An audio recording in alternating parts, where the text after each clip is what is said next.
पुत्र, एक पुत्र 25 साल का मरिया, एक 22 साल का मरिया, एक 12 साल का मरिया, एक 9 साल का मरिया, एक 30-32 साल का इन्ना कारीगर आ ते ओ गुम होया, वो नहीं मिलिया। 30-35 साल हो गए, प्यो दे सदमे नाल 20 साल हो गए मरे नूं। 2 बच्चे हम अपने दे अगे पुछदे भी नहीं किधर मां ते किधर प्यो। हुण कौन किसे दा बनदा है?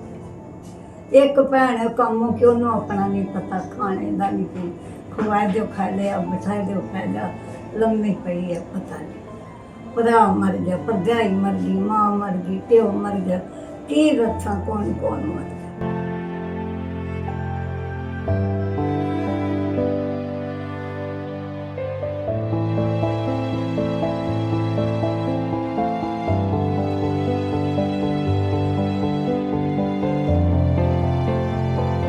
ਅੱਖਾਂ ਬਣਵਾਈਆਂ ਤਾਂ ਕਿਤੇ ਟੂਬ ਵੀ ਅੱਖਾਂ ਦੀ ਮਲ ਦੇ ਵਿੱਚ ਗਵਾਚ ਕਿਤੇ ਇੱਥੇ ਰੱਖੀ ਸੀ ਕੱਪ ਦੇ ਵਿੱਚ। ਠੀਕ, ਟੂਪ ਵੀ ਆ ਜੇ ਜੀ। ਤੇ ਉਹਦੀ ਪੱਠੀਆਂ ਸਭ ਕੁਛ ਦੀ ਨਹੀਂ ਹੈ, ਜਲਾਪ ਹੈ ਉਹ ਪਾਉਂਗਾ। मैं तो ये जीवन अल्लाह उन्हें हिम्मत दे, उनके कारोबार में बरकत पावा, उनके बच्चों पर रहमत करा। अल्लाह उन्होंने रोजी रिज़्क दे ते अल्लाह ताला मनु भी अपने खजाने में दे किसी काम का। बिस्मिल्लाहिर्रहमानिर्रहीम। अस्सलाम वालेकुम नाज़रीन, मेरा नाम राजा शुएब है और आप देख रहे हैं ABID TV। नाज़रीन, इस वक्त मैं मौजूद हूँ लाहौर लारी अड्डा के करीब, एक बस्ती है उधर। एक पुरानी इमारत थी जो अपनी कुव्वत खो बैठी और वो गिर गई। तो उसके नीचे ये एक छोटा सा घर है जिसमें ये माँ जी रहती हैं। तो आइए इनसे पूछते हैं कि इनके साथ क्या हुआ और इनकी ज़िंदगी अब कैसी गुजर रही है। जी अस्सलाम वालेकुम माँ जी। वालेकुम सलाम, खैर हो बच्चे। की नाम है माँ जी ਤੁਹਾਡਾ? मेरा नाम असगरी है ते बच्चे रात का पता नहीं कदा टाइम सी कि 12 का सी। मैं सबक पढ़ रही थी ते उत्तों डिग्गी आ मिट्टी ਇਹਦੇ ਵਿੱਚੋਂ ਦੀ ਤੇ ਮਿੱਟੀ ਡਿੱਗੀ। ਮੈਂ ਵੇਖਣ ਗਈ ਤੇ ਬਾਹਰ ਢੇਰ ਲੱਗਾ, ਤੋੜ ਡਿੱਗ ਪਈ। ਅੱਛਾ, ਉੱਤੋਂ ਥੱਲੇ ਨਹੀਂ ਡਿੱਗੀ, ਉੱਤੋਂ ਸਾਰੀ ਡਿੱਗ ਪਈ। ਤੇ ਮਾਂ ਜੀ ਤੁਹਾਡੀ ਔਲਾਦ ਕੋਈ ਨਹੀਂ ਹੈ? पुत्र, एक पुत्र 25 साल का मरिया, एक 22 साल का मरिया, एक 12 साल का मरिया, एक 9 साल का मरिया, एक 30-32 साल का इन्ना कारीगर आ ते ओ गुम होया, वो नहीं मिलिया। 30-35 साल हो गए, प्यो दे सदमे नाल 20 साल हो गए मरे नूं। 2 बच्चे हम अपने दे अगे पुछदे भी नहीं किधर मां ते किधर प्यो। ਤੇ ਤੁਹਾਡੇ ਹਾਮਦ ਵੀ ਫੌਤ ਹੋ ਗਏ ਨੇ? फौत 20 साल हो गए ने। पता सुमेरा नूं भी पता, होरनां नूं भी पता, खरीद बजरी वाले इन्हां नूं सारिआं नूं पता। मैं कोई ऐसी कभी नहीं सी बैठी। ਹੁਣ ਮੈਂ ਮਜਬੂਰ ਹਾਂ। ਤੇ ਹੁਣ ਤੁਹਾਡੇ ਨਾਲ ਕੌਣ ਕੌਣ ਰਹਿ ਰਿਹਾ ਹੈ? ਮੇਰੇ ਨਾਲ ਉਹ ਮੇਰੀ ਬੱਚੀ ਹੈ ਜੀ, ਜਿਹਦੀਆਂ 4 ਬੱਚੀਆਂ, ਜਿਹਦਾ ਮੇਰਾ ਕੰਮ ਕਰਨ ਗਿਆ ਸੀ ਗੁਜਰਾਤ। ਮੈਂ ਵਿਆਹ ਤੇ ਉਹ ਨਹੀਂ ਆਇਆ, ਇੰਨੇ ਸਾਲ ਹੋ ਗਏ, ਪਤਾ ਹੀ ਨਹੀਂ ਹੈ ਜਾਂ ਮਰ ਗਿਆ ਜਾਂ ਬਾਹਰ ਚਲਾ ਗਿਆ, ਕਿੱਥੇ ਚਲਾ। ਤੇ ਤੁਹਾਡਾ ਹੁਣ ਵਾਲੀ ਵਾਰਸ ਕੋਈ ਵੀ ਨਹੀਂ, ਕੋਈ ਭੈਣ ਭਰਾ? ਹੁਣ ਕੌਣ ਕਿਸੇ ਦਾ ਬਣਦਾ? ਇੱਕ ਭੈਣ ਕੰਮ ਕਿ ਉਹਨੂੰ ਆਪਣਾ ਨਹੀਂ ਪਤਾ, ਖਾਣੇ ਦਾ ਨਹੀਂ ਪੀ, ਖਵਾਏ ਦਿਓ ਖਾ ਲਿਆ, ਬਿਠਾਏ ਦਿਓ ਖਾ ਲਿਆ, ਲੰਮੀ ਪਈ ਹੈ ਪਤਾ ਨਹੀਂ। ਭਰਾ ਮਰ ਗਿਆ, ਭਰਜਾਈ ਮਰ ਗਈ, ਮਾਂ ਮਰ ਗਈ, ਪਿਓ ਮਰ ਗਿਆ, ਕੀ ਰੱਖਾਂ ਕੌਣ ਕੌਣ ਮਰ ਗਿਆ। ਕਲੇਜਾ ਪਾਟ ਕਰ ਹੁਣ ਤੇ ਮੇਰੇ ਕੋਲ ਨਹੀਂ ਗਿਣਿਆ ਜਾਂਦਾ। ਬਸ ਤੁਹਾਡੀ ਮਿਹਰਬਾਨੀ ਆ, मेरी कोई इमदाद कर दो या मेरे दुआरे दरों कट ला तोड़ो तो। ਚਲੋ ਅੱਲਾ ਖੈਰ ਕਰੇ। ਇਮਦਾਦ ਜਿਹੜੀ ਹੈ ਤੁਹਾਡੀ, ਉਹ ਤੁਹਾਡੇ ਵਾਸਤੇ ਕੁਝ ਪੈਸੇ ਘੱਲੇ ਨੇ ਜਿਹੜੀ ਸਾਡੀ ਫਾਊਂਡੇਸ਼ਨ ਹੈ ਖਿਦਮਤ ਇਨਸਾਨੀਅਤ ਦੀ ਤਰਫੋਂ। ਅੱਛਾ, ਉਹ ਅਸੀਂ ਬਾਈ ਸਮੈਰਾਂ ਦੇ ਦੇਵਾਂਗੇ ਤੇ ਤੁਹਾਡੇ ਤੱਕ ਕਪੜਾ ਦੇਣਗੇ ਸਮਝ ਤੇ ਉਹ ਉਹਨਾਂ ਨੂੰ ਅਸੀਂ ਕੈਸ਼ ਸੈਂਡ ਕਰ ਦੇਵਾਂਗੇ ਅੱਛਾ ਤੇ ਉਹ ਤੁਹਾਨੂੰ ਦੇ ਦੇਣਗੇ। ਅੱਛਾ, ਤੇ ਮੈਨੂੰ ਇਹ ਦੱਸੋ ਕਿ ਤੁਹਾਡਾ ਜਿੰਨਾ ਹੁਣ ਕਫਾਲਤ ਹੈ, ਤੁਹਾਡੇ ਖਾਣ ਪੀਣ ਦਾ ਨਿਜ਼ਾਮ ਹੈ ਜਿਹੜਾ, ਉਹ ਕਿਸ ਤਰ੍ਹਾਂ ਚੱਲ ਰਿਹਾ? बच्चे मेरी बात सुन, मैं मेरे घर देख ला ना गया था ना बत्ती है, गया बत्ती भी मैं किसी दे घरों लई आ। पहला 200 रुपए महीना लेंदे सी, हुण वो 300 दे। आ तारे आ वेख ला, तार बाहरों आई है, समझ गए। रोटी मैं जमेरात नूं बाहरों ले आउंदी आ, घर पका लैंदी आ लकड़ी बांधण नाल। ਬਾਹਰ ਇੱਟਾਂ ਦਾ ਚੁੱਲ੍ਹਾ ਰੱਖਿਆ, ਇੱਟਾਂ ਨਹੀਂ ਪਈਆਂ, ਜੀ ਉਹਨਾਂ ਦਾ ਚੁੱਲ੍ਹਾ ਬਣਾ ਕੇ ਰੋਟੀ ਕਰ ਇੱਟਾਂ ਚੁੱਕ ਨਹੀਂ ਉੱਤੋਂ ਤੇ ਨਹੀਂ ਉਹ ਦੀਵਾਰ ਲੱਗਦਾ ਜਿੰਨਾ ਉੱਤੋਂ ਨਹੀਂ, ਇਹ ਉੱਤੇ ਇਹ 4 ਕਮਰਿਆਂ ਦੀ ਇੱਕ ਛੱਤ ਹੈ ਜੀ ਇੱਕ ਹੈ ਕਮਰਾ, ਹੂੰ ਇਹਦੇ ਵਿੱਚ ਵੀ ਜੀ ਰਵਾਂ। ਫਿਰ ਉਹ ਕਮਰੇ ਨੇ 2 ਉਹਨਾਂ ਦੇ ਪਰਾਂ ਬੂਹੇ ਲਾਰੀ ਅੱਡੇ ਵੱਲ, ਠੀਕ ਹੈ। ਉਹਨਾਂ ਨੇ ਇੱਧਰ ਵੀ ਕੱਢੇ, ਉਹ ਅੱਡੇ ਬੰਦੇ ਤੇ ਨੇ ਇਹ ਕਿਰਾਇਆ ਦਿੰਦੀ ਹੋ ਇਹਦਾ? ਨਹੀਂ। ਅਸੀਂ ਜੋ ਹਿੰਦੂ ਪਾਕਿਸਤਾਨ ਬਣਿਆ ਸੀ, ਇੱਥੇ ਕੋਈ ਕਬਰਸਤਾਨ ਨਹੀਂ ਸੀ, ਕੋਈ ਲਾਰੀ ਅੱਡਾ ਨਹੀਂ ਸੀ, ਬਾਜਰੇ ਤੇ ਮਕਈਆਂ ਹੁੰਦੇ ਸੀ, ਉਦੋਂ ਆ ਕੇ ਬੈਠੇ ਸੀ। ਅੱਛਾ, ਇਹ ਮੰਦਿਰ ਜਿਹੜਾ ਬਣਿਆ ਪੁਰਾਣੇ ਜ਼ਮਾਨੇ ਦਾ, ਉਹ ਉਦੋਂ ਦਾ ਹੀ ਬਣਿਆ ਤੇ ਤੁਸੀਂ ਇੱਥੇ ਰਹਿ ਰਹੇ ਹੋ? ਬਸ ਉਦੋਂ ਦੇ ਰਹਿ ਰਹੇ। ਕੋਈ ਤੁਸੀਂ ਕਿਸੇ ਨੂੰ ਕੋਈ ਇਹਦਾ? ਨਹੀਂ, ਇਹਦਾ ਮਾਲਕਾਨਾ ਹਕੂਕ ਸਾਨੂੰ ਮਿਲਿਆ ਆ। ਠੀਕ ਹੈ। ਬਸ ਤੇ ਤੁਹਾਡੇ ਜਿਹੜੇ ਭੈਣ ਭਾਈ ਨੇ ਜ਼ਿੰਦਾ ਨੇ, ਹਯਾਤ ਨੇ? ਭੈਣਾ ਉਹ ਤੋਂ ਵਿਚਾਰੀਆਂ ਕੋਈ ਰੋਟੀ ਖਵਾ ਦੇ ਖਾ ਲੈ, ਕੋਈ ਚੁੱਕਾ ਬਿਠਾ ਦੇ, ਮੈਂ ਜੋ ਕੰਮੋਂ ਕੀ ਹੁੰਦੀ ਆ ਅੱਛਾ, ਇੱਥੇ ਨਹੀਂ। ਠੀਕ ਹੈ। ਨਾਜ਼ਰੀਨ, ਅਸੀਂ ਜਿਸ ਟਾਈਮ ਇੱਥੇ ਪਹੁੰਚੇ ਆ ਤੇ ਮੈਂ ਆ ਕੇ ਜੇ ਸਾਰੀ ਜਗ੍ਹਾ ਵੇਖੀ ਜਿਸ ਟਾਈਮ, ਤੇ ਜਿਹੜੇ ਮੁਹੱਲੇਦਾਰ ਸਨ ਉਹਨਾਂ ਦਾ ਵੀ ਇਹ ਕਹਿਣਾ ਕਿ ਇਹਨਾਂ ਨੂੰ ਅਸੀਂ ਮਲਬੇ ਦੇ ਥੱਲੋਂ ਕੱਢਿਆ, ਇਹਨਾਂ ਦੇ ਬੂਹੇ ਦੇ ਅੱਗੇ ਸਾਰਾ ਮਲਬਾ ਡਿੱਗ ਗਿਆ ਸੀ। ਮੇਰਾ ਬੂਆ ਨਹੀਂ, ਬੂਹੇ ਤੋਂ ਵੀ ਉੱਤੇ ਸਿੱਧਾ ਮਲਬਾ ਸੀ। ਅੱਛਾ, ਇੱਥੇ ਮੀਟਰ ਡਿੱਗ ਪਏ ਲੋਕਾਂ ਦੇ, ਹੂੰ ਉਹਨਾਂ ਨੂੰ ਧੂੰਆਂ ਨਿਕਲਦਾ ਸੀ ਜਦੋਂ ਮੈਨੂੰ ਕੱਢਿਆ। ਜੀ, ਉਹ ਮੀਟਰ ਕੁਝ ਲਾਏ ਦੀ ਹੈ, ਕੁਝ ਲੱਗਣ ਵਾਲੇ ਪਏ ਗੈਸ ਕੇ। ਮੇਰਾ ਤਾਂ ਕੋਈ ਨਹੀਂ ਹੈ, ਐ ਮੇਰੀ ਦੁਆਰ ਨਾਲ ਵੀ ਕਿਸੇ ਨੇ ਜ਼ਬਰਦਸਤੀ ਲਾਇਆ ਹੈ। ਅੱਲਾ ਦਿਲ ਦੇ ਵਿੱਚ ਗੱਲ ਪਾਉਂਦਾ ਹੈ। ਤੇ ਅੰਮਾ ਜੀ ਇਸ ਟਾਈਮ ਜਿਹਨੂੰ ਆਖੀਦਾ ਨੇ ਕਿ ਸਹੀ ਡਿਜ਼ਰਵ ਕਰਦੇ ਨੇ, ਉਹ ਮਾਂ ਹੋਰੀ ਇਸ ਟਾਈਮ ਟੋਟਲੀ ਨਾ ਕੋ ਉਹਨਾਂ ਦੀ ਕਫਾਲਤ ਕਰਨ ਵਾਲਾ ਹੈ, ਖਾਣ ਪੀਣ ਵੀ ਉਹ ਕਹਿੰਦੇ ਨੇ ਕਿ ਮੈਂ ਮੰਗ ਤੰਗ ਕੇ ਗੁਜ਼ਾਰਾ ਕਰਨੀ ਆ। ਜੁਮੇਰਾਤ ਲੋਕ ਖਤਮ ਦਵਾਉਂਦੇ ਨੇ ਤੇ ਮੈਨੂੰ ਬੈਠੀ ਰਹੀ ਹਾਂ ਮੈਂ, ਆਂਦੀ ਤੁਹਾਡੇ ਇੰਤਜ਼ਾਰ।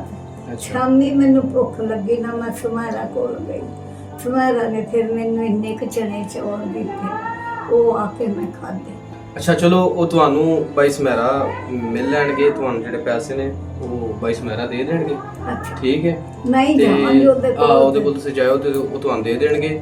ਤੇ ਤੁਸੀਂ ਨਾਜ਼ਰੀਨ, ਮੈਂ ਉਹ ਕਹਿ ਰਿਹਾ ਸਾਂ ਕਿ ਇਹ ਵੇਲਾ ਇਸ ਟਾਈਮ ਅਸੀਂ ਆਪਣੀਆਂ ਜੰਨਤ, ਜਿਹਨੂੰ ਕਹਿੰਦੇ ਨਾ ਜੰਨਤ ਕਮਾਣੀ, ਇਹ ਜੰਨਤਾਂ ਅਸੀਂ ਕਿਉਂ ਨਹੀਂ ਇਹ ਖਰੀਦਦੇ? ਅਸੀਂ ਕਿਸੇ ਜਿਹੜਾ ਰਾਹੀ ਬੰਦਾ ਹੈ, ਜਿਹੜਾ ਮੰਗ ਰਿਹਾ, ਅਸੀਂ ਉਹਨੂੰ 10 20 50 100 ਦੇ ਲੈਂਦੇ ਆ, ਜਾਂ ਉਹਨੂੰ ਵੀ ਛੱਡੋ। ਅਸੀਂ ਨਾਜ਼ਰੀਨ ਜੰਨਤ ਅਕਸਰ ਵੀ ਹੈ ਤੇ ਹੱਜ ਵੀ ਹੈ ਤੁਹਾਡਾ, ਇਹ ਤੁਹਾਡਾ ਬਹੁਤ ਵੱਡਾ ਹੱਜ ਹੈ ਪੁੱਤਰ। ਅੱਖਾਂ ਬਣਵਾਈਆਂ ਤਾਂ ਕਿਤੇ ਟੂਬ ਵੀ ਅੱਖਾਂ ਦੀ ਮਲ ਦੇ ਵਿੱਚ ਗਵਾਚ ਗਈ, ਇੱਥੇ ਰੱਖੀ ਸੀ ਕੱਪ ਦੇ ਵਿੱਚ, ਠੀਕ ਧੂਪ ਵੀ ਆ ਜਾਏਗੀ ਤੇ ਉਹਦੀ ਪਰਚੀਆਂ ਸਭ ਕੁਛ ਦੀ ਨਹੀਂ ਹੈ, ਜਲਾਫ ਹੈ ਉਹ ਪਾਉਂਗਾ। ਚਲੋ ਅੱਲਾ ਖੈਰ ਕਰੇ। ਇਹ ਵੀ ਰਹਿਮਤ ਹਸਪਤਾਲ ਵਾਲਿਆਂ ਨੇ ਬਣਾਇਆ ਸੀ, ਮੇਰੇ ਕੋਲ ਪੈਸਾ ਨਹੀਂ ਸੀ ਲਿਆ। ਠੀਕ ਹੈ। ਮੈਂ ਝੂਠ ਨਹੀਂ ਬੋਲਦੀ, ਝੂਠ ਬੋਲਣ ਵਾਲੇ ਤੇ ਰੱਬ ਲਾਣਤ ਪਾਪਾ। ਨਾਜ਼ਰੀਨ, ਇਹ ਹੀ ਉਹ ਵਕਤ ਹੈ ਜਿਹਦੇ ਵਿੱਚ ਸਾਨੂੰ ਚਾਹੀਦਾ ਕਿ ਅਸੀਂ ਆਪਣੀ ਆਖਰਤ ਸੰਵਾਰ ਲਈਏ। ਤੇ ਜਿਹੜੇ ਨਾਜ਼ਰੀਨ ਵੇਖ ਰਹੇ ਨੇ, ਜਿਹੜੇ ਕਰ ਸਕਦੇ ਨੇ, ਕਿਸੇ ਵਾਸਤੇ ਕਰ ਸਕਦੇ ਨੇ, ਕਿਸੇ ਵਾਸਤੇ ਕੋਈ ਕਰਦਾ ਨਹੀਂ, ਲੇਕਿਨ ਅੱਲਾਹ ਤਾਲਾ ਦਿਲ 'ਚ ਗੱਲ ਪਾਉਂਦਾ ਹੈ। ਜੇ ਤੁਸੀਂ ਕੋ ਆਪਣੇ ਮਾਲ ਦੇ ਵਿੱਚੋਂ ਕੁਝ ਚੰਦ ਰਕਮ ਅਸੀਂ ਆਪਣੀਆਂ ਪਾਰਟੀਆਂ ਦੇ ਵਿੱਚ, ਅਸੀਂ ਕਿਸੇ ਆਪਣੇ ਦੋਸਤਾਂ ਦੇ ਵਿੱਚ ਬੈਠ ਕੇ 10 20 ਹਜ਼ਾਰ 25 ਹਜ਼ਾਰ 30 ਹਜ਼ਾਰ ਦਾ ਜੀ ਖਾਣਾ ਖਾ ਸਕਨੇ ਆ, ਤੇ ਸਾਨੂੰ ਚਾਹੀਦਾ ਕਿ ਅਸੀਂ ਉਹ ਖਾਣਾ ਇਹਨਾਂ ਨੂੰ ਖਵਾਈਏ। ਉਹ 25 30 ਹਜ਼ਾਰ 10 ਹਜ਼ਾਰ ਦਾ ਜਿਹੜਾ ਖਾਣਾ ਉਹ ਇਹਨਾਂ ਲਾਵੇ, ਉਹ 10 ਹਜ਼ਾਰ ਇਹਨਾਂ ਲਾਵੇ, ਤੇ ਇਹਨਾਂ ਨੇ ਪਤਾ ਨਹੀਂ ਕਿੰਨੇ ਕੰਮ ਸਮਰ ਜਾਣ। ਤੇ ਸਾਨੂੰ ਚਾਹੀਦਾ ਕਿ ਜਿਹੜੀਆਂ ਜੰਨਤ ਦੇ ਪਲਾਟ ਨੇ, ਹੈ ਫ੍ਰੀ ਬੁਕਿੰਗ ਹੈ, ਸਿਰਫ ਤੁਸੀਂ ਆਪਣਾ ਇੱਥੇ ਇਨਵੈਸਟ ਕਰਨੀ ਹੈ ਤੇ ਤੁਹਾਨੂੰ ਜੰਨਤ ਦੇ ਵਿੱਚ ਪਲਾਟ ਹੈ ਤੁਹਾਡਾ। ਤੇ ਅੱਲਾਹ ਤਾਲਾ ਸਾਨੂੰ ਸਭ ਨੂੰ ਖਿਦਮਤ ਇਨਸਾਨੀਅਤ ਕਰਨ ਦੀ ਤੌਫੀਕ عطا ਫਰਮਾਏ। ਇਸ ਟਾਈਮ ਜਿਹੜੀ ਇਹਨਾਂ ਦੀ ਕੰਡੀਸ਼ਨ ਹੈ ਉਹ ਵੇਖ ਕੇ ਮੈਨੂੰ ਨਹੀਂ ਲੱਗ ਰਿਹਾ ਕਿ ਇੱਥੇ ਕੋਈ ਇਨਸਾਨੀ ਜ਼ਿੰਦਗੀ ਦਾ ਬਸਰ ਹੋ ਸਕਦਾ ਹੈ, ਇੱਥੇ ਕੋਈ ਇਨਸਾਨ ਜ਼ਿੰਦਗੀ ਗੁਜ਼ਾਰ ਸਕਦਾ ਹੈ। ਤੇ ਧੰਨ ਹੌਸਲਾ ਇਹਨਾਂ ਦਾ ਕਿ ਜਿਹੜੇ ਇੱਥੇ ਰਹਿ ਰਹੇ ਨੇ, ਤੇ ਅੱਲਾਹ ਤਾਲਾ ਇਹਨਾਂ ਨੂੰ ਸਬਰ عطا ਫਰਮਾਏ। ਬਸ ਸਬਰ ਨਾਲ ਗੁਜ਼ਾਰਾ ਹੋ ਜਾਵੇ ਜੀ, ਸਬਰ ਨਾਲ ਗੁਜ਼ਾਰਾ। सबर आ तो सब कुछ आ, सबर नहीं तो कुछ भी नहीं। ऐसे हैं? हाँ जी। हाँ मैं पक्का जोड़ दे। ना ना ना ना, पक्खे की कोई लोड़। ਅੱਛਾ ਤੁਹਾਨੂੰ ਕੋਈ ਬਿਮਾਰੀ ਬਮੂਰੀ ਤੇ ਮੈਨੂੰ ਸ਼ੂਗਰ ਆ ਬੇਟੇ, ਸ਼ੂਗਰ ਹੈ? ਸ਼ੂਗਰ ਹੈ। ਇਹ ਦਵਾਈ ਖਾਂ, ਇਹ ਦੇਖ ਲੈ ਪਤਾ ਨਹੀਂ ਉਧਰ ਲੱਗੀ ਕਿਸੇ ਦੇ ਘਰ ਕੇ ਇੱਥੇ ਪਈ ਹੈ ਸ਼ੂਗਰ ਆ ਮੈਨੂੰ। ਇਹ ਸ਼ੂਗਰ ਆ ਉਧਰ ਲੱਗੀ ਹੈ ਕਿਸੇ ਦੇ ਘਰ, यो ਖਾਵਾਂ ਡਰਾ ਪਾਉਂ YouTube ਪਾਉਂ, ਇਹ ਉਧਰ ਲੱਗੀ ਹੈ ਦਵਾਈ ਕਿਸੇ ਦੇ ਘਰ ਜਿੱਥੇ ਮੈਂ ਸੌਂਵਾਂ। ਅੱਛਾ ਹਾਂ ਅੱਛਾ, ਤਾਂ ਤੁਸੀਂ ਟੁਰ ਗਏ ਹੋ ਕਿਸੇ ਹੋਰ ਦੇ ਘਰ ਸੋ ਰਹੇ ਹੋ? ਕਿਸੇ ਦੇ ਘਰ ਸੋਈ ਤੇ ਉਹ ਇੱਥੋਂ ਕਿੰਨੀ ਕੁ ਦੂਰ ਘਰ ਹੈ? ਆਏ ਨਾਲ ਹੀ ਆ। ਨਾਲ ਹੀ ਹੈ। ਹਾਂ ਨਾਜ਼ਰੀਨ, ਜਦੋਂ ਇਨਸਾਨ ਮੁਹਤਾਜ ਹੋ ਜਾਂਦਾ ਨਾ ਤੇ ਉਦੋਂ ਜ਼ਿੰਦਗੀ ਨੂੰ ਕੱਟਣਾ, ਜ਼ਿੰਦਗੀ ਨੂੰ ਗੁਜ਼ਾਰਨਾ ਬੜਾ ਹੀ ਮੁਸ਼ਕਲ ਹੋ ਜਾਂਦਾ। ਬਸ ਅੱਲਾਹ ਤਾਲਾ ਇਹਨਾਂ ਨੂੰ ਸਬਰ ਅਤਾ ਫਰਮਾਏ, ਅੱਲਾਹ ਤਾਲਾ ਇਹਨਾਂ ਦੀ ਗੈਬ ਦੇ ਵਿੱਚ ਮਦਦ ਅਤਾ ਫਰਮਾਏ। ਸਬਜ਼ੀ ਵੇਚਣ ਵਾਲਾ ਜੀ ਸਬਜ਼ੀ ਵੇਚਣ ਵਾਲਾ ਜੀ।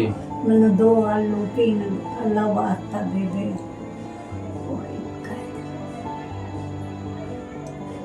ਅੱਲਾਹ ਤਾਲਾ ਤੁਹਾਡੇ ਵਾਸਤੇ ਆਸਾਨੀ ਵਾਲੇ ਮਾਮਲਾਤ ਅਤਾ ਫਰਮਾਏ। ਅੱਲਾਹ ਵਾਸਤੇ ਅੱਲਾਹ ਵੀ ਜਿਹੜਾ ਅਸੀਂ ਕੰਮ ਕਹਿੰਦੇ ਆ ਨਾ, ਤੇ ਮੇਰੀ ਨਜ਼ਰ ਦੇ ਵਿੱਚ ਉਹ ਸਾਨੂੰ ਨਹੀਂ ਕਹਿਣਾ ਚਾਹੀਦਾ, ਇਹ ਸਾਡੇ ਤੇ ਫਰਜ਼ ਹੋ ਜਾਂਦਾ ਹੈ। ਜਿਸ ਟਾਈਮ ਸਾਨੂੰ ਕਿਸੇ ਆਪਣੇ ਹਮਸਾਏ ਦਾ, ਕਿਸੇ ਐਸੇ ਬੰਦੇ ਦਾ ਪਤਾ ਲੱਗਦਾ ਤੇ ਉਹ ਸਾਨੂੰ ਚਾਹੀਦਾ ਕਿ ਯਾਰ ਕੁਝ ਨਾ ਕੁਝ ਤਾਂ ਕਰੀਏ। ਸਾਡੀ ਇੱਕ ਵੀਡੀਓ ਨਾਜ਼ਰੀਨ 8 ਮਿਲੀਅਨ ਕ੍ਰਾਸ ਕਰ ਗਈ ਸੀ ਤੇ ਕਿਸੇ ਬੰਦੇ ਨੇ ਇੱਕ 8 ਰੁਪਏ ਵੀ ਉਸ ਬੱਚੇ ਵਾਸਤੇ ਨਹੀਂ ਨਿਕਾਲੇ। ਤੇ ਅੱਲਾਹ ਤਾਲਾ ਦਿਲ ਦੇ ਵਿੱਚ ਗੱਲ ਪਾਉਂਦਾ ਹੈ, ਨਾ ਹੀ ਅਸੀਂ ਕਿਸੇ ਨੂੰ ਦੇ ਸਕਨੇ ਆ ਤੇ ਨਾ ਸਾਡੀ ਔਕਾਤ ਤੇ ਨਾ ਇੱਥੇ ਸਾਡੀ ਵਸਤ ਹੈ। ਤੇ ਮਾਂ ਜੀ ਇਸ ਟਾਈਮ ਤਨਹਾ ਜ਼ਿੰਦਗੀ ਗੁਜ਼ਾਰ ਰਹੇ ਨੇ, ਗੁਰਬਤ ਦੀਆਂ ਚੱਕੀਆਂ 'ਚ ਪਿਸ ਰਹੇ ਨੇ। ਤੇ ਘਰ ਦੀ ਲੋਕੇਸ਼ਨ ਤੁਹਾਨੂੰ ਨਜ਼ਰ ਆ ਰਹੀ ਹੈ, ਡਿਸਪਲੇ ਸਾਰਾ ਤੁਹਾਨੂੰ ਨਜ਼ਰ ਆ ਰਿਹਾ ਹੈ, ਜੋ ਹਾਲਾਤ ਨੇ ਘਰ ਦੇ। ਤੇ ਬਸ ਮੈਂ ਤੁਹਾਨੂੰ ਇਹ ਸਾਰਿਆਂ ਗਿਰਜ਼ ਕਰਾਂ ਦਾ ਕਿ ਮਿਹਰਬਾਨੀ ਕਰਕੇ ਜਿਹੜਾ ਭਰਾ, ਜਿਹੜੀ ਭੈਣ, ਜਿਹੜੀ ਮੇਰੀ ਮਾਂ ਵੇਖ ਰਹੀ ਹੈ, ਜਿਹੜਾ ਵੀ ਵੇਖ ਰਿਹਾ, ਨਾਜ਼ਰੀਨ ਜਿੰਨੇ ਕੋ ਤੁਹਾਡੇ ਕੋਲ ਇਸਤਾਹਤ ਹੈ ਤੁਸੀਂ ਕਰ ਸਕਦੇ ਹੋ। ਜਿਹੜਾ ਕਰ ਸਕਦਾ ਉਹਦੇ ਵਾਸਤੇ ਕੋਈ ਮੁਸ਼ਕਲ ਨਹੀਂ, ਤੁਸੀਂ ਸਾਡੇ ਨਾਲ ਰਾਬਤਾ ਕਰੋ। ਅਸੀਂ ਇਨਸ਼ਾਅੱਲਾ ਬਫਜ਼ਲੇ ਖੁਦਾ ਜਿਹੜੀ ਤੁਹਾਡੀ ਰਕਮ ਹੋਵੇਗੀ, ਜਿਹੜੀ ਤੁਸੀਂ ਸਾਨੂੰ ਦਿਓਗੇ ਤੇ ਜਿਹੜੀ ਤੁਸੀਂ ਭੇਜੋਗੇ ਉਹਨਾਂ ਕੋਲ ਹੀ ਆਵੇਗੀ। ਅੱਲਾਹ ਦੇ ਫਜ਼ਲ ਨਾਲ ਨਾ ਅਸੀਂ ਕਦੀ ਅਜੇ ਤੱਕ ਰੱਖੀਏ ਤੇ ਨਾ ਹੀ ਸਾਨੂੰ ਅੱਲਾਹ ਉਹ ਖਵਾਏ। ਤੇ ਬਸ ਜ਼ਿੰਦਗੀ ਦਾ ਮਿਸ਼ਨ ਇੱਕ ਹੀ, ਖਿਦਮਤ ਇਨਸਾਨੀਅਤ ਉਹ ਕਰ ਰਹੇ ਹਾਂ। ਖਿਦਮਤ ਇਨਸਾਨੀਅਤ ਵੈਲਫੇਅਰ ਫਾਊਂਡੇਸ਼ਨ ਦੀ ਤਰਫੋਂ ਅੱਗੇ ਵੀ ਤੁਹਾਨੂੰ ਪਤਾ ਕਈ ਦਰਜਨਾਂ ਘਰ ਇਹੋ ਜਿਹੇ ਜੁੜੇ ਨੇ। ਉਹ ਅੱਲਾਹ ਤਾਲਾ ਦੇ ਜਿਹੜੇ ਚੁਣੇ ਹੋਏ ਲੋਕ ਨੇ ਨਾ, ਸਾਨੂੰ ਚਾਹੀਦਾ ਉਹਨਾਂ ਵਿੱਚ ਸ਼ਾਮਲ ਹੋਣਾ ਹੈ। ਤੇ ਉਹ ਹਾਲਤ ਕਿਸ ਤਰ੍ਹਾਂ ਹੋਣੀ ਹੈ? ਹੁਣ ਦਿਲ ਦੇ ਵਿੱਚ ਸੋਚੀ ਜਾਓ ਕਰਮ ਕਰਨਾ ਹੈ ਅੱਲਾਹ ਨੇ, ਤਾਂ ਕਰਮ ਨਹੀਂ ਹੋਣਾ ਹੈ। ਹਾਂ, ਉਹ ਕਰਮ ਇਸ ਤਰ੍ਹਾਂ ਹੋਣਾ ਹੈ ਜਦੋਂ ਤੁਸੀਂ ਇਹਨਾਂ ਨਾਲ ਨਜ਼ਰ ਪਾਣੀ ਹੈ। ਕੋਈ ਇਹੋ ਜਿਹੇ ਬੰਦੇ ਲੱਭਣੇ ਨੇ, ਉਹ ਸਹੀ ਜਿਹੜੇ ਮੁਸਤਹਿਕ ਬੰਦੇ ਨੇ, ਉਹਨਾਂ ਨੂੰ ਜਦੋਂ ਪਹੁੰਚਣਾ ਨਾ ਲੰਗਰ ਜਿਹੜਾ ਤੁਹਾਡੀ ਜੇਬ ਦਾ, ਤੇ ਉਹਦੇ ਵਿੱਚ ਤੇ ਫਿਰ ਤੁਹਾਡੀ ਇਨਵੈਸਟਮੈਂਟ ਤੇ ਅੱਲਾਹ ਤਾਲਾ ਨਾਲ ਹੈ। ਤੇ ਜਿਹੜਾ ਕਾਰੋਬਾਰ ਅੱਲਾਹ ਤਾਲਾ ਨਾਲ ਹੁੰਦਾ ਉਹ 'ਚ ਕਦੀ ਵੀ ਕੋਈ ਘਾਟਾ ਨਹੀਂ ਹੁੰਦਾ। ਤੇ ਮਾਂ ਜੀ ਕੀ ਕਹਿਣਾ ਚਾਹੋਗੇ ਤੁਸੀਂ ਵੇਖਣ ਵਾਲਿਆਂ ਨੂੰ, ਕੀ ਕਹਿਣਾ ਚਾਹੋਗੇ, ਕੀ ਪੈਗਾਮ ਦੇਣਾ ਚਾਹੋਗੇ? मैं तो यो है जो अल्लाह उनको हिम्मत दे, उनके कारोबार में बरकत पावा, उनके बच्चों पर रहमत करा। अल्लाह उन्होंने रोजी रिजक दे ते अल्लाह ताला मनु भी अपने खजाने में ते ले ले किसी का मुताज की मनु बड़ी है। मैं कहूँगी मेरी दुआर बन जा किसी तरह मेरी छत कच्ची रहेगी। ਤੇ ਉਹ ਜਿਹੜੀਆਂ ਤੁਹਾਡੀਆਂ ਦੋਹਤਰੀਆਂ ਸਨ, ਤੁਸੀਂ ਕਹਿੰਦੇ ਹੋ ਤੁਹਾਡੀਆਂ ਦੋਹਤਰੀਆਂ ਨੇ, ਉਹ ਕਿੱਥੇ ਨੇ? ਉਹ ਮੈਂ ਪਿੰਡ ਕੱਲੀਆਂ ਪੁੱਤਰ ਆ ਦੇਖਾ ਆ ਵੇਖ ਨਾ, ਇੱਥੇ ਤਾਂ ਮੈਂ ਸਾਂ, ਇੱਥੇ 2 ਦੋਹਤਰੀਆਂ ਇਸ ਮੰਦੀ 'ਚ। ਅੱਛਾ, ਉਹ ਮੰਦੀ ਖੜੀ ਹੈ, 3 ਉਹਦੇ ਤੇ ਸੋਆ, ਅੱਜ ਸੋਆ ਪੱਖਾ ਆ ਉੱਥੇ ਰੱਖਦੇ। ਪਿੰਡ ਕੌਣ ਹੁੰਦਾ ਤੁਹਾਡਾ? ਪਿੰਡ ਮੇਰੇ ਭਰਾ ਦੇ ਪੋਤਰੇ ਆ। ਅੱਛਾ, ਭਰਾ ਮਰ ਗਿਆ, ਭਰਜਾਈ ਮਰ ਗਈ, ਮਾਂ ਮਰ ਗਈ, ਇੱਕੋ ਭਰਾ ਇੱਥੇ ਆ ਕੇ 4 ਸਾਲ ਬਾਅਦ ਪੈਦਾ ਹੋਇਆ। ਚਲੋ ਬਸ ਖਿਆਲ। ਤੇ ਤੁਸੀਂ ਫਿਰ ਹੁਣ ਇੱਥੇ ਕਿਸੇ ਕੋਲ ਹੀ ਰਹਿ ਰਹੇ ਹੋ? ਮੈਂ ਕਿਸੇ ਦੇ ਘਰ ਸੌਂਦੀ ਆ, ਉਹ ਮੰਜਾ ਪਰ ਸੌਂ, ਮੈਂ ਥੱਲੇ ਸੌ ਜਾ। ਚਲੋ ਅੱਲਾਹ ਤਾਲਾ ਇਸ ਮਾਰੇ ਮਰੋ ਬੱਚੀਆਂ ਕਰਤੇ ਆ ਜਾਣ ਇਹ ਦੁਆਰ ਬਣ ਜਾਣਾ, ਮੇਰੀ ਛੱਤ ਖੜੀ ਰਹਾ। ਚਲੋ ਅੱਲਾਹ ਤਾਲਾ ਆਸਾਨੀ ਵਾਲੇ ਮਾਮਲਾਤ ਅਤਾ ਫਰਮਾਏ। ਨਾਜ਼ਰੀਨ, ਉਹ ਕਹਿੰਦਾ ਰੋਟੀ ਦਾ ਸਵਾਲ ਹੈ ਤੇ ਜਵਾਬ ਹੈ ਤਾਂ ਰੋਟੀ ਹੈ, ਤੇ ਜਿਹਨੂੰ ਰੋਟੀ ਨਾ ਕਰੇ ਸੀ ਤੇ ਫਿਰ ਉਹਨੂੰ ਰੋਟੀ ਚਾਹੀਦੀ ਹੈ। ਤੇ ਰੱਜੇ ਨੂੰ ਕੀ ਪਤਾ ਭੁੱਖ ਦਾ ਸਾਹ। ਉਹ ਦੇਖ ਲੈ ਪਿੱਪੇ ਅੰਦਰ ਖਾਲੀ ਆਟੇ ਮਾਰੇ। ਬਾਕੀ ਅੱਲਾਹ ਤਾਲਾ ਸਾਨੂੰ ਖਿਦਮਤ ਇਨਸਾਨੀਅਤ ਕਰਨ ਦੀ ਤੌਫੀਕ ਅਤਾ ਫਰਮਾਏ। ਸਾਨੂੰ ਵੱਧ ਚੜ ਕੇ ਇਹੋ ਜਿਹੇ ਬੰਦਿਆਂ ਦੇ ਨਾਲ ਇਹ ਬੰਦੇ ਮੈਨੂੰ ਕਹਿਣ ਦੇ ਦਿਲ ਕਰਦਾ ਮੈਂ ਇਹੋ ਜਿਹੀਆਂ ਜਿਹੜੀਆਂ ਸਾਡੀਆਂ ਮਾਵਾਂ ਜ਼ਲੀਲ ਹੋ ਰਹੀਆਂ ਨੇ, ਅੱਲਾਹ ਤਾਲਾ ਸਾਨੂੰ ਇਤਨੀ ਕੁ ਤਾਕਤ ਦੇ ਕਿ ਅਸੀਂ ਇਹਨਾਂ ਦਾ ਕੁਝ ਮੁਸਤਕਿਲ ਦਾ ਕਰ ਸਕੀਏ, ਜਿਹੜਾ ਇਹਨਾਂ ਦਾ ਪੱਕਾ ਬੀੜਾ ਲੱਗ ਜਾਏ। ਤੇ ਜੇ ਕੋਈ ਭਰਾ ਵੇਖ ਰਿਹਾ ਹੈ, ਉਹ ਅੱਲਾਹ ਤਾਲਾ ਕਿਸੇ ਦੇ ਦਿਲ ਵਿੱਚ ਗੱਲ ਪਾ ਛੜੇ, ਤੇ ਤੁਸੀਂ ਸਾਡੇ ਨਾਲ ਰਾਬਤਾ ਕਰੋ। ਇਨਸ਼ਾਅੱਲਾ ਬਫਜ਼ਲੇ ਖੁਦਾ ਤੁਹਾਡੀ ਇੱਟ ਇਨਸ਼ਾਅੱਲਾ ਅੱਛੀ ਜਗ੍ਹਾ ਤੇ ਲੱਗੇਗੀ ਤੇ ਪੱਕੀ ਜਗ੍ਹਾ ਤੇ ਲੱਗੇਗੀ, ਤੇ ਇੱਟ ਜਿਹੜੀ ਤੁਹਾਡੀ ਲੱਗੇਗੀ ਉਹ ਨਜ਼ਰ ਆਵੇਗੀ ਕਿ ਇੱਟ ਲੱਗੀ ਹੈ। ਤੇ ਇਹ ਉਹ ਘਰ ਨੇ ਜਿਹੜੇ ਤੁਸੀਂ ਜੰਨਤ ਚ ਖਰੀਦਣੇ ਨੇ। ਬਾਕੀ ਅੱਲਾਹ ਤਾਲਾ ਸਾਨੂੰ ਸਭ ਨੂੰ ਖਿਦਮਤ ਇਨਸਾਨੀਅਤ ਕਰਨ ਦੀ ਤੌਫੀਕ ਅਤਾ ਅੱਲਾ ਕਰੇ। ਹਿੰਮਤ ਦੇ। ਤੇ ਫਿਰ ਹਾਜ਼ਰ ਹੋਵਾਂ ਤਾਂ ਅੱਲਾਹ ਨਾ ਕਰੇ ਕਿ ਮੈਨੂੰ ਕਿਸੇ ਐਸੀ ਵੀਡੀਓ ਦੇ ਨਾਲ ਹਾਜ਼ਰ ਹੋਣਾ ਪਵੇ, ਅੱਲਾਹ ਨਾ ਕਰੇ ਮੈਨੂੰ ਕਿਸੇ ਐਸੀ ਹੋਰ ਵੀਡੀਓ ਨਾਲ ਹਾਜ਼ਰ ਹੋਣਾ ਪਵੇ, ਲੇਕਿਨ ਅੱਲਾਹ ਤਾਲਾ ਇਹਨਾਂ ਨੂੰ ਸਬਰ ਅਤਾ ਫਰਮਾਏ ਤੇ ਮੈਨੂੰ ਦਿਓ ਇਜਾਜ਼ਤ। ਤੇ ਫਿਰ ਇਨਸ਼ਾਅੱਲਾ ਹਾਜ਼ਰ ਹੋਵਾਂ ਤਾਂ ਕਿਸੇ ਨਵੀਂ ਵੀਡੀਓ ਨਾਲ। ਫੀ ਅਮਾਨ।